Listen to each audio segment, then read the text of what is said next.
Okay.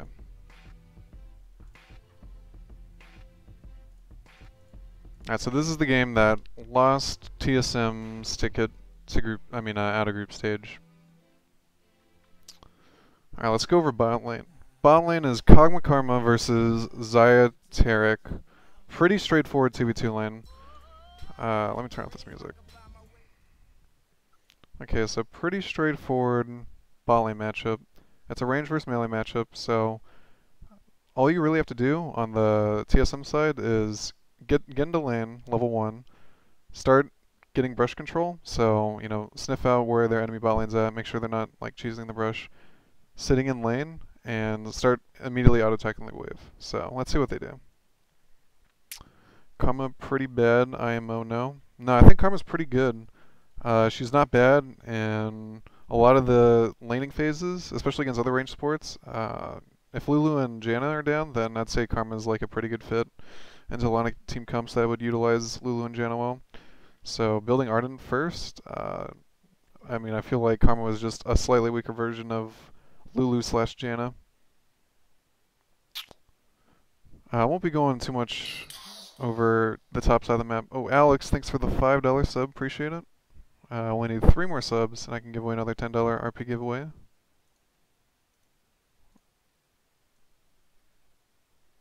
I can talk a little bit about the level 1 too. So level 1, it's a timing where they can just recall anyways, but usually on purple or blue side, you want to be getting control of this tri-brush area. It's not really too important when you know that both enemy junglers, aren't reliant on starting on red buff, so there's not too many, it's really just up to if you have like some sort of cheese invade. Usually a bot lane can duo invade from here, on like a red side if TSM wanted to invade from here. But usually people have wards, so it's not really, there's not much cheese you can do early on. It's either you sit in tri-brush or you just go to lane immediately, so TSM goes in lane immediately. Pretty standard.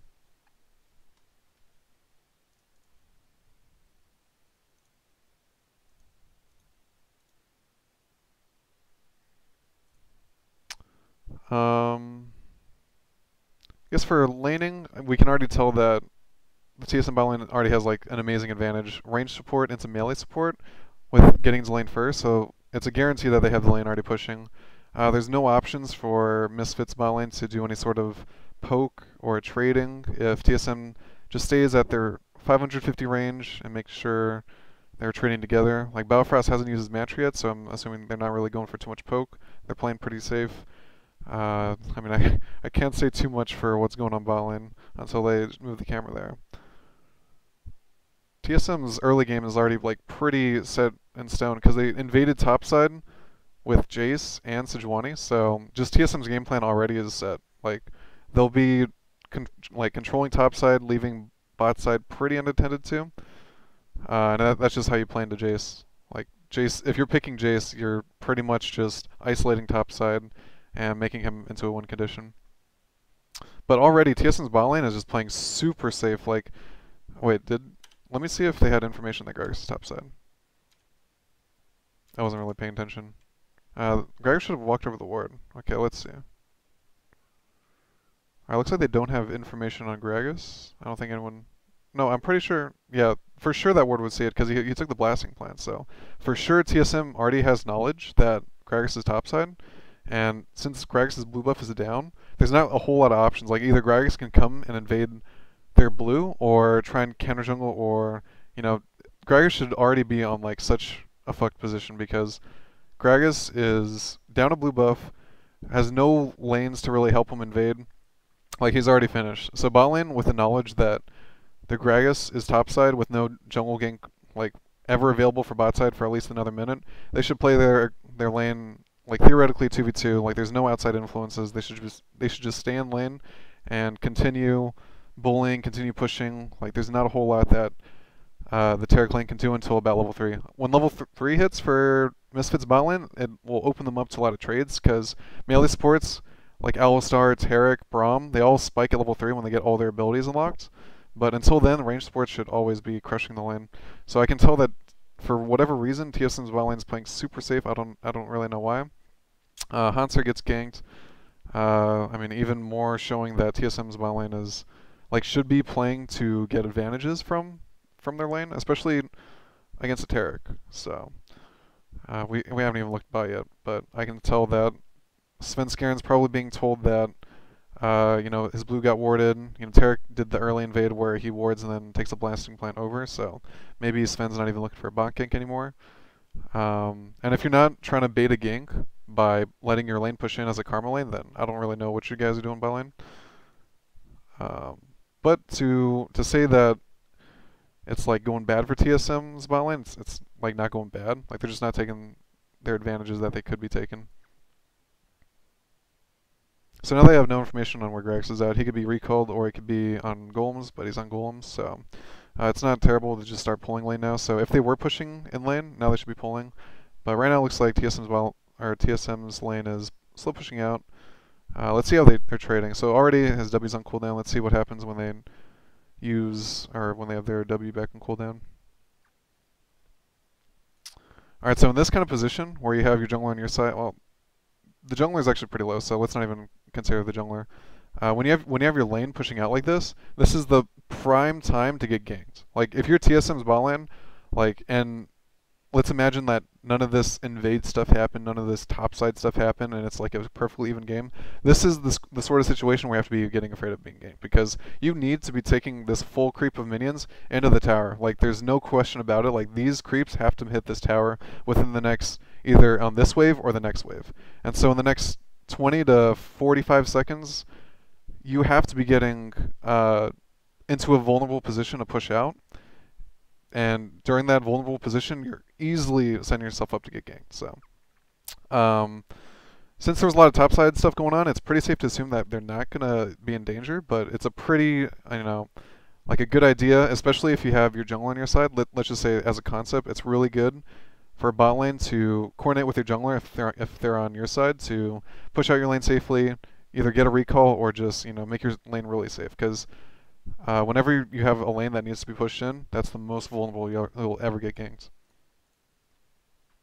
And let's see if they're trading right. So, I mean, this is pretty good trades. All you have to do in a Kog'Maw lane for your W is just wait until the AD carry starts hitting a range creep. So, these melee creeps are still alive, that's fine.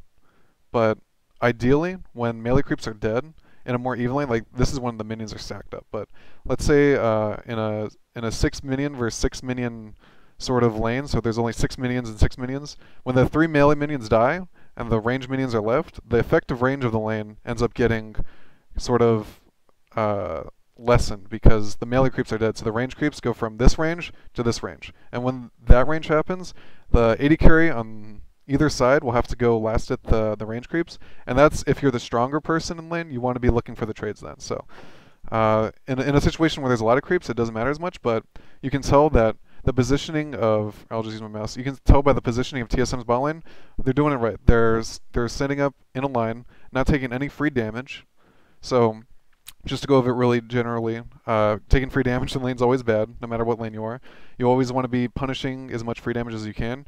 So to mitigate all the free damage that you'll be taking, you have to be always in a line with your AD carry and support. Either the support's verbalizing or the AD carry is verbalizing when to move up, or you're just looking at them and just watching and mirroring them. Because if the Karma ever walks up alone, she's in danger of getting either Taric stunned or Xayah autoed for free, which she shouldn't be taking. So it's good on TSM's bot lane that he's doing this. You can tell by how the waves are, it won't crash yet. So let's say if there's a really heavy ganking jungler, this is a really scary situation. If your jungler's not anywhere near your side of the map, you're easily just going to get ganked. Doesn't matter what ward you have, unless we have deep vision and you know exactly where the jungler is, you're always in danger to get ganked here.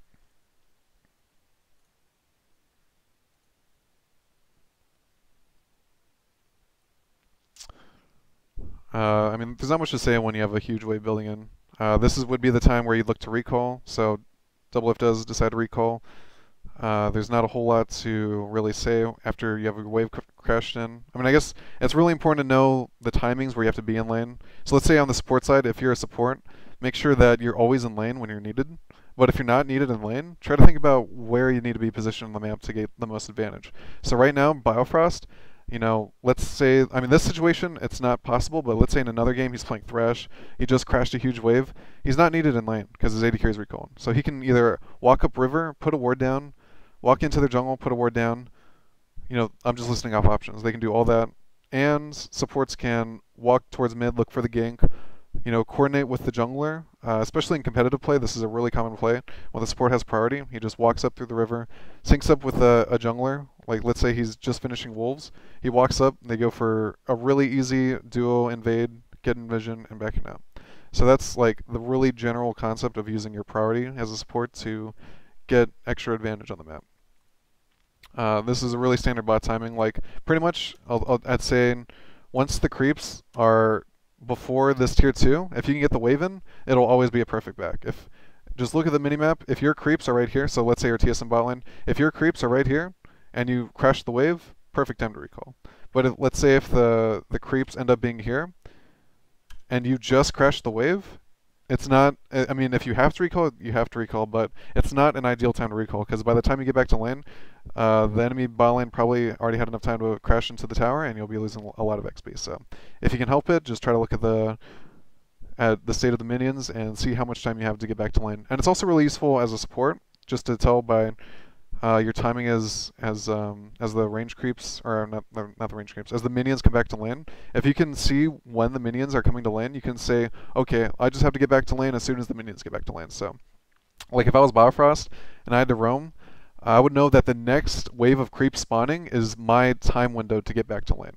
So, in about 2 seconds or whatever, these minions are spawning. Once these minions get back to lane, that's when I'm needed next in lane. So until then, I have this free window. So right now, Biofrost is just soaking XP in lane. He's not doing too much since the wave isn't going to crash in time. Or, my bad. It'll already crash, but since he can't freeze it or anything, he won't be able to, do a whole lot. It's not like a bad play or anything. Like, this is what you're supposed to be doing in this situation, but let's say if he was in a roaming situation where he can roam mid, he can get vision, it would be much better to do than just trying to soak up the 3 melee minions that Kog'Maw would be able to get anyways.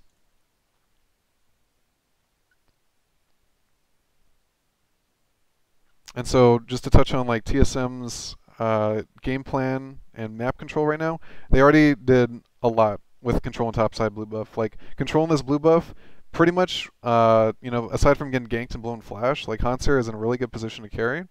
If Sejuani just keeps in topside, if Hansir's always making his lane push back to him, like Cho'Gath should be pretty much unable to farm whenever it's in a position where it's pushing back to him.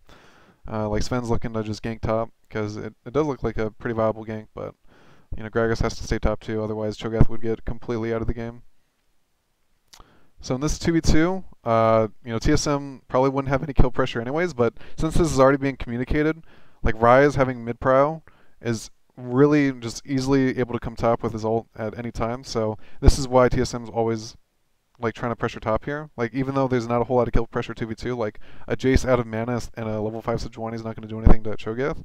But the fact that, like this is just their game plan. This is, they're using Ryze's little bit of priority, like he has a slight amount of priority being able to push mid and roam top first, and that's just their strong side. Like that's their win condition, is getting some sort of advantage in the top side of the map and then pulling the trigger when they're able to. And then TSM's bot lane, their job this game is to either utilize their 2v2 to get themselves into a not diveable position, or maybe they can look for a Sejuani gank when Sejuani, like Sven, happens to be on bot side. Does this apply to cannon waves as well? Yeah, it applies. I'm assuming you were talking about when I was talking about where the creeps were at. I actually don't know what time you're talking about, but if you're talking about when the creeps were at, yeah, that doesn't change too much.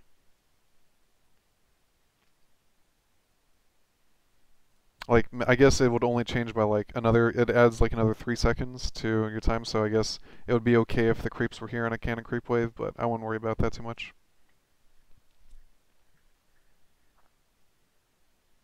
I mean, so far TSM's looking good. Like they haven't been able to really pull the trigger on anything topside, and Jace hasn't gotten any CS advantage, but like they're still in a great position because they have an outscaling team. Well, I guess an outscaling mid-game team, they'll power spike a lot harder, and if they're playing around objectives, like if they get objective control, like their team fight should be a lot stronger. But if TSM's ever looking to walk into Misfits, they're not going to win because they don't have strong enough of a front line. So it really just depends how this game goes. Like if they can maintain priority in 2 lanes, they should be able to win.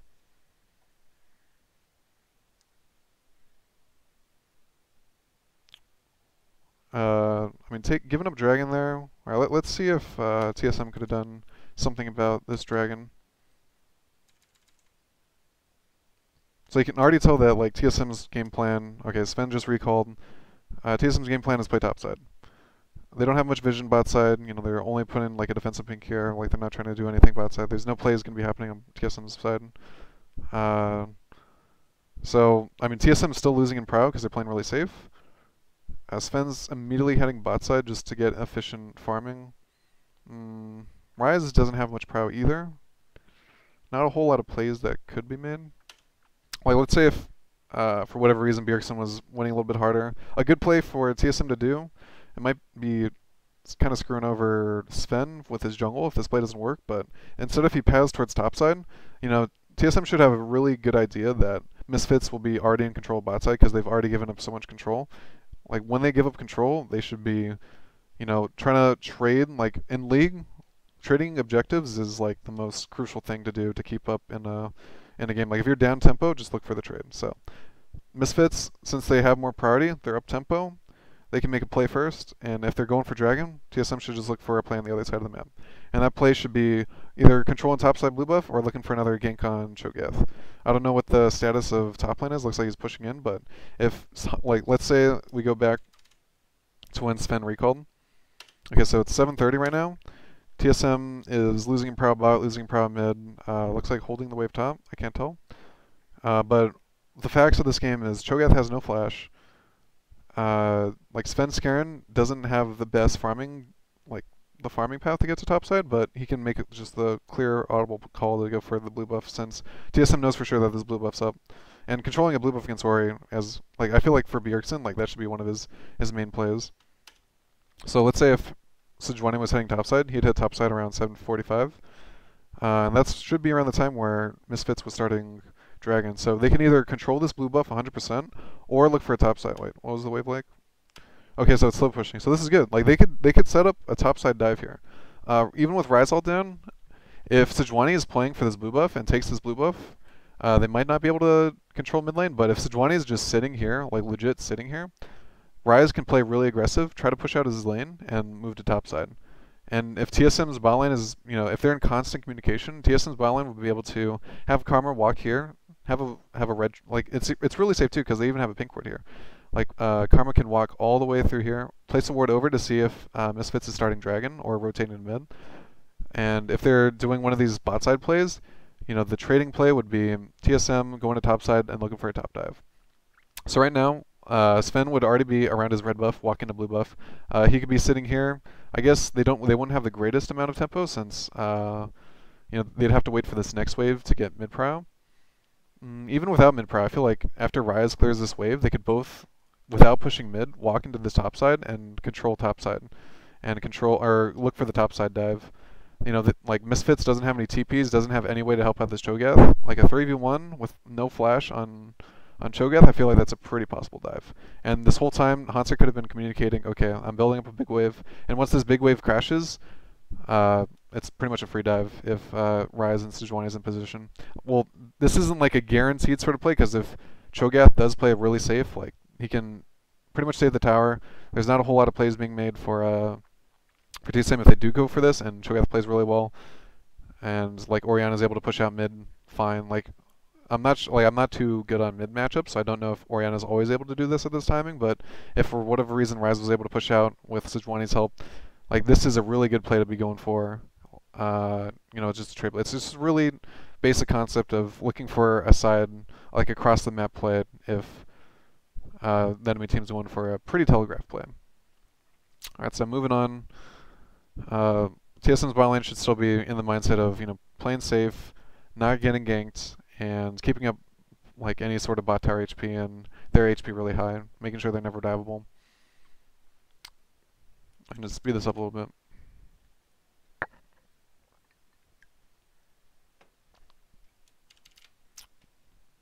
Alright, so Sven just finished red buff. Rise is getting back to lane. This is really good timing. Like they have pretty much they're on sync with what they want to do.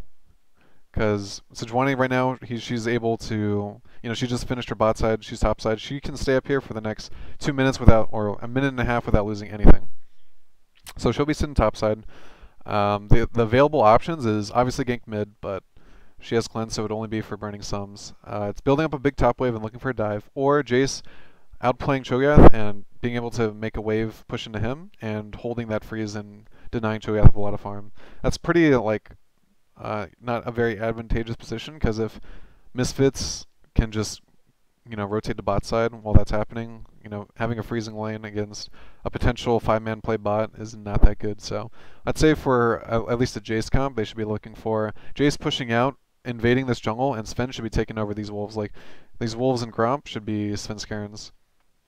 So he is invading. He's looking for Greg. Well, actually no, he's already on ward, so I don't really get the point of harassing as a jungler. 1v1 like tank versus tank. Oh, I mean, I guess he gets a flash. I mean, that's not bad. I don't think Maxlor had a flash there, but that's what TSM needs to be doing. Like they need to be controlling this side with their mid and top lane prow. If mid lane needs help, Sven needs to help mid lane get mid prow and just control this top side. Like put all of her tracker wards down. Maybe control Rift when it gets up. You can do Rift Herald, but it's pretty much just always keeping TSM on an island or TSM's bot lane on an island and going for all these topside plays. So yeah, Hunter should be trying his best to deny all these creeps, always positioning aggressively, because he's like the win condition for TSM. Like this is the whole reason you draft Jace, is so that you get him ahead.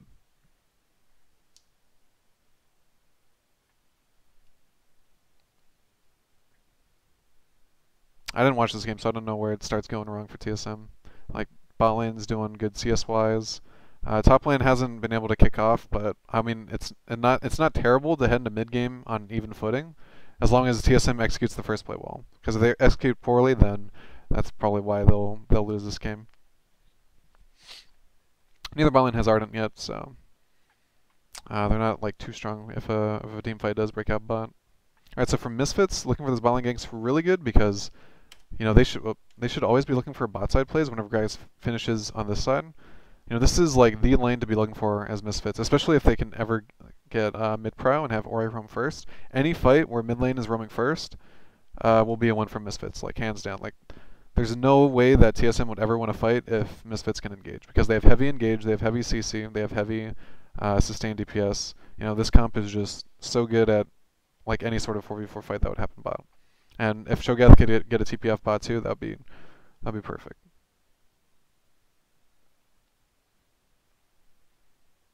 So yeah, right now, I mean, if Hansir gets another back off and it's still 0-0, it's not really working out for TSM's draft if they can't get this chase ahead at all.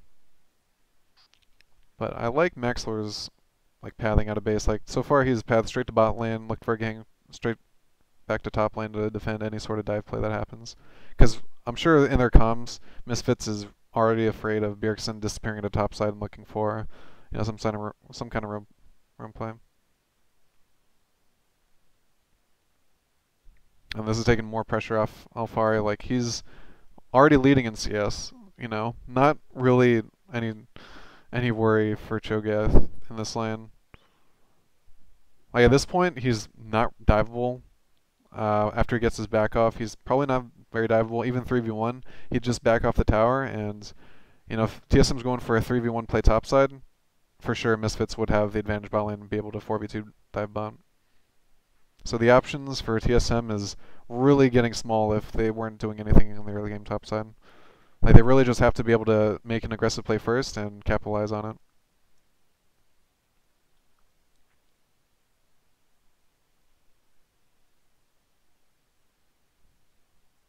And you can tell, like, this whole game, TSM's bot lane hasn't been able to get, like, any sort of, or not TSM's bot lane, but Svenskeren or mid lane or TSM's bot lane hasn't been able to get any sort of pink wards or regular vision wards around this bot side of the map.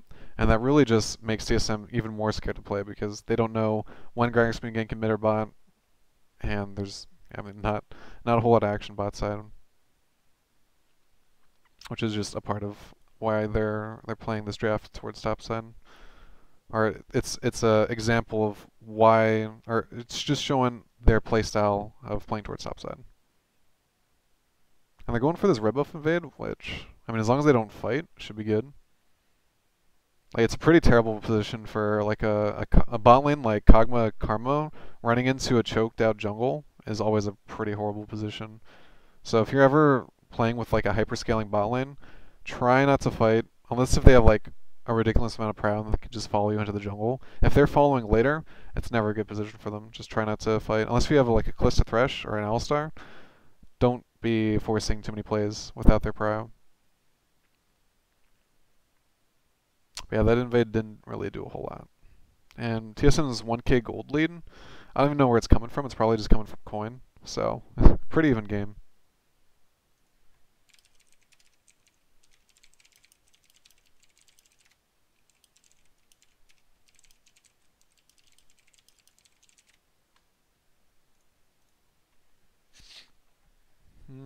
Yeah, still 0-0.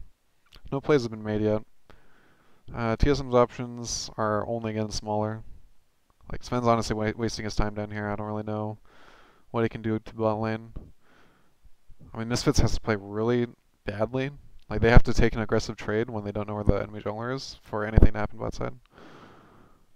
I mean, I don't think starting Dragon here is that good since, I mean, you do take an Earth Dragon here, but you're really slowing down your win condition topside. Or, I mean, your strong point of the draft. Like, leaving Jace alone is just, it's like really counterintuitive to picking him. And just my opinion. I don't play top lane too much, but like building Bork and building Youmu's, or I mean whatever he's gonna build the lethality item in, it's just really screwing him over. Like he's not gonna be able to. I don't even think 1v1 Hunter can even punish this Cho'Gath right now, and it looks like they're just gonna take this top tower. Like in the way this game is going, like taking bot side objectives is it looks even as it is. Like in an even game, it looks like it's really even. But the fact that they're trading bot side objectives when they have a top side centric draft, it means that they're losing out. So even though it's like a 1-for-1 trade, or maybe even like a 1-for-1.5 trade, because they get the dragon and I'm assuming they're getting this bot tower too, it's just not worth it since Jace, the value of Jace's topside priority is way more important than Kog'Maw helping again this or just the bot side profiting off this this bot side play.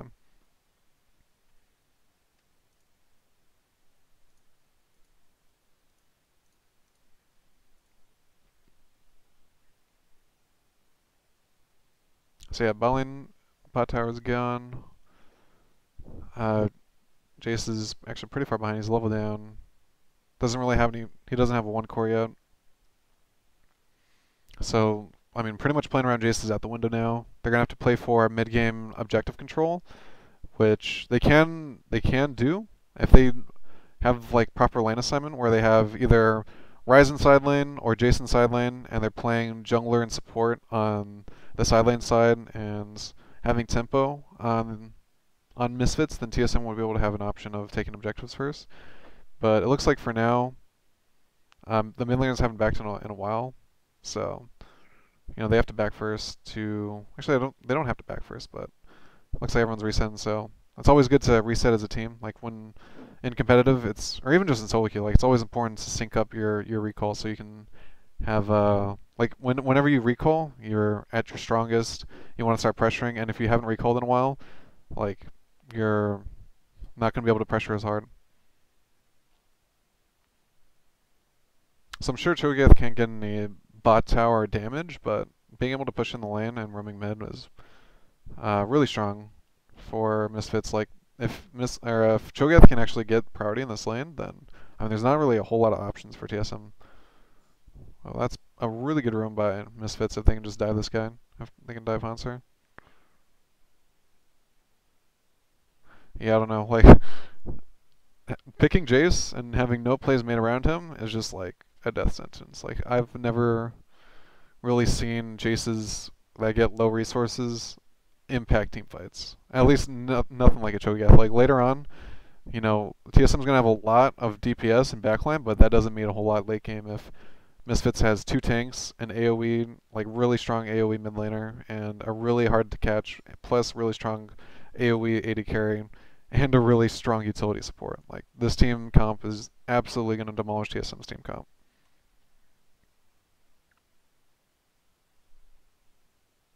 That was a pretty passive ult by Ignar, but I mean they have the right mentality. Like, whenever you make a bot side play and your top side, like, you should be extremely reserved and make sure you don't get any sort of play made on you.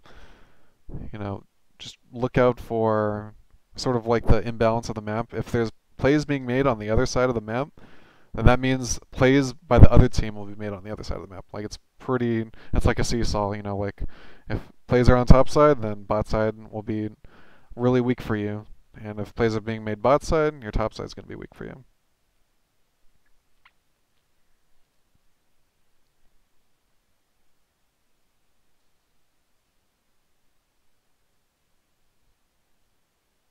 Yeah, TSM's not going to be able to pressure anything here. They're going to have to back off and reset. There's not been a single time where TSM has been able to control an objective that Misfits wanted to contest. And, I mean, it's really just showing that TSM is really falling behind in a comp where they actually need to be ahead in.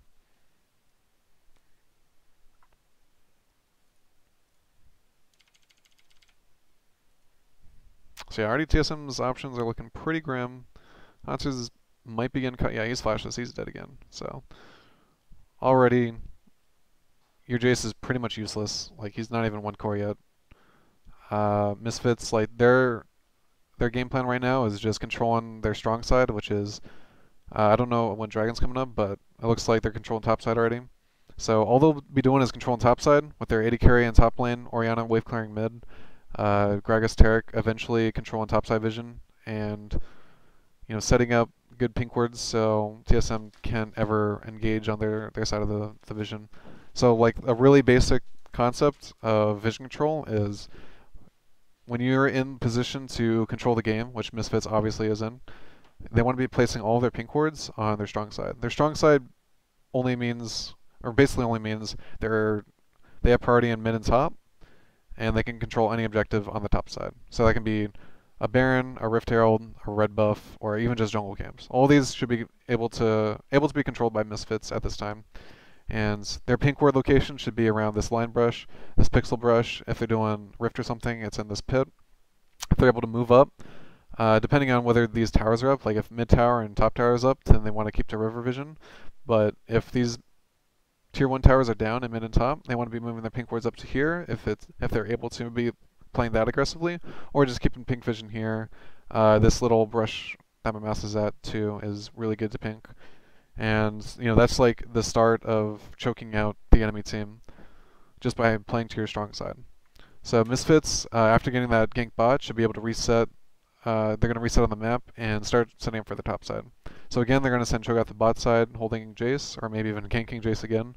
Orianna's role is really simple, just wave clear mid, able to get a free mid tower, and just basically push out mid wave and look for any sort of picks or help in vision control with their team. Xayah's role is really simple, staying in the side lane, and when she's not needed in side lane, she groups up mid to basically, like, force down any vision or force down any plays to happen.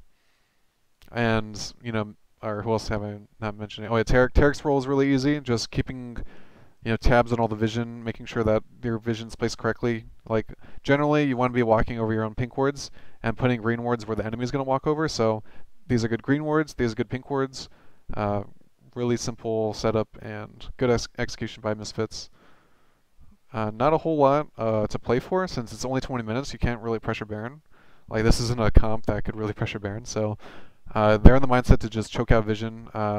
If they can control topside, they can push that mid and start Dragon. They already have vision on Dragon too, so this is perfect. Like, they have full control of the whole map.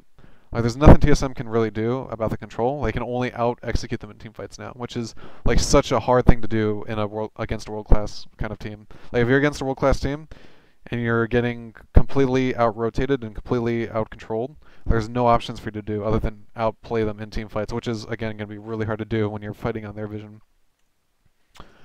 Oh yeah, and I forgot to mention Gragas' role. So Gragas' role playing to the strong side is really simple, just following around Taric, looking for any picks, placing the vision. It's pretty much the same as Taric. Like, Taric and Gragas' role is the same. Just stay together and control the vision and look for picks and look for any sort of fights where they have a numbers advantage. So if you can see here, like TSM obviously has 4 people mid, Misfits only has 3, so it would be a terrible idea for Misfits to do anything aggressive here. If Gragas was here, it'd be an okay thing to look for a fight, as long as Jace wouldn't be able to TP in and make it a 5 vs 4. As long as you have the numbers of the game even or favored to you, you can always look for engage.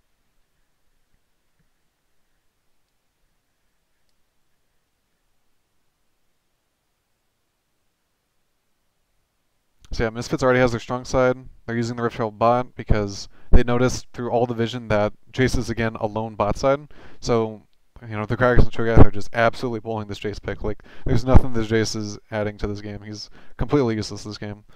They're taking the dragon. Yeah, like, all the objectives are being taken from Misfits, and TSM's not even able to trade anything just for how well Misfits is playing the map. Like, there's nothing that TSM's gaining for losing bot tower, losing dragon, and earlier losing Rift Herald. They weren't able to trade anything. And with this much advantage, Misfits can continue this strategy of playing to their strong side and taking every objective that comes up. And the next thing they'll be doing is pressuring Baron, so they want to just be pushing top and mid safely all the way in and controlling all the vision here. So their end goal of this little sub-strategy is to take over all the pink wards and bait TSM to come into them, because in fear of Misfits starting Baron. So right now TSM's really desperate. Like, we can just slow down a little bit. TSM's really desperate. Like, they have no control. They have pretty limited pink wards on the map, like no aggressive pink wards at all. Like, they want to be making some sort of pick play on a numbers advantage, and their numbers advantage is basically like their call right now. Their comms are, okay, it's my window to come up. Like, this is Hanser speaking. Hanser's vocalizing that he's here. They have a numbers advantage, and Sven's like, okay, I'm in engage mode. I need to engage on anything I see, like literally anything I see. So Sven sees this Taric and just like, oh, okay, I'm going to go ult this Taric and blow a flash, and I want to back off now because Jace has to go back bot.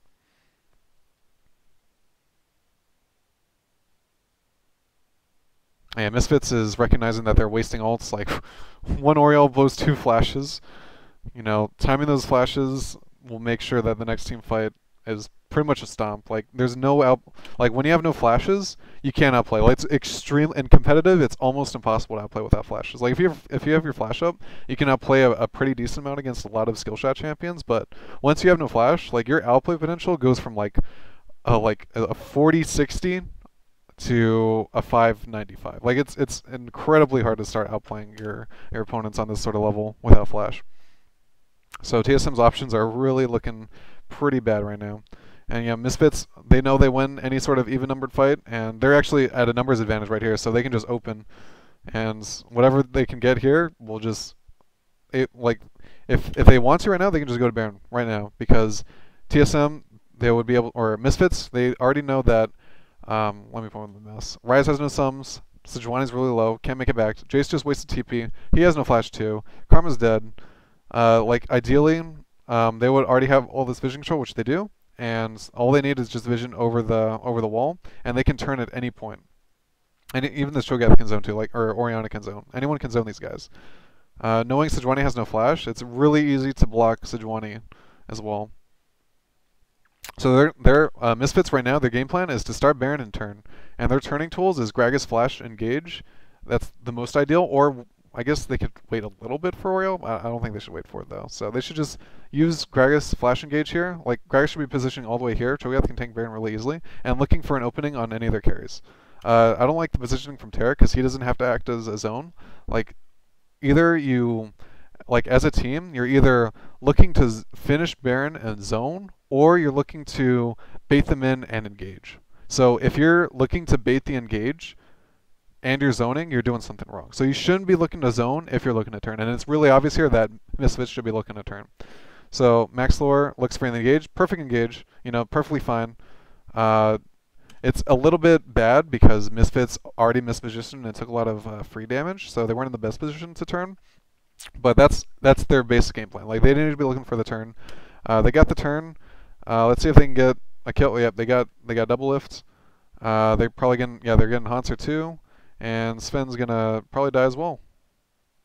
And that's just perfectly executed Baron in terms of the turn. Like, the zoning, not so much, but the turning, very good.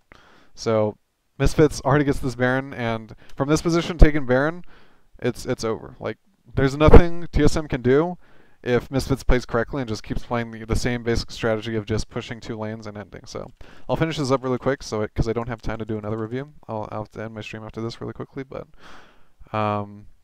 yeah, it's game over from here. I'll just go really quick what Misfits has to do. So Misfits, all they have to do is just keep control, just like they've always been doing on the strong side, keeping pink wards where they're walking and keep green vision where the enemy's going to walk. Like Misfits, and with a 5-man Baron, complete team fight comp, there's nothing TSM can do besides look for picks, and it's really hard to look for a pick if Misfits is playing correctly. And they'll just take everything until the game's end. Game's gonna end, and I can imagine the game's gonna end really soon. Can't imagine TSM doing anything, and yeah, the game's over. So that's my review of the game. Hope you guys enjoyed it. You guys are more than welcome to clip this or put it on YouTube or something. I might do it later, but I could do more reviews like this. I think it's really easy to go over like what makes a team win and what makes a team lose. Reddit usually does a pretty terrible job. Like, if you're looking for analysis advice from random Redditors, you're doing a pretty bad job. I've looked at some YouTube analysis videos. Like, some of them have some good points, but other of them are pretty useless junk. Like, in this game, I pretty clearly described what made TSM lose, which was drafting Jace and not playing correctly around him, and Misfits having a really strong team comp and playing to bot side and controlling all objectives well. Like, they played a really standard game, a really standard comp, and they honestly had not a lot of faults. So that's why Misfits won.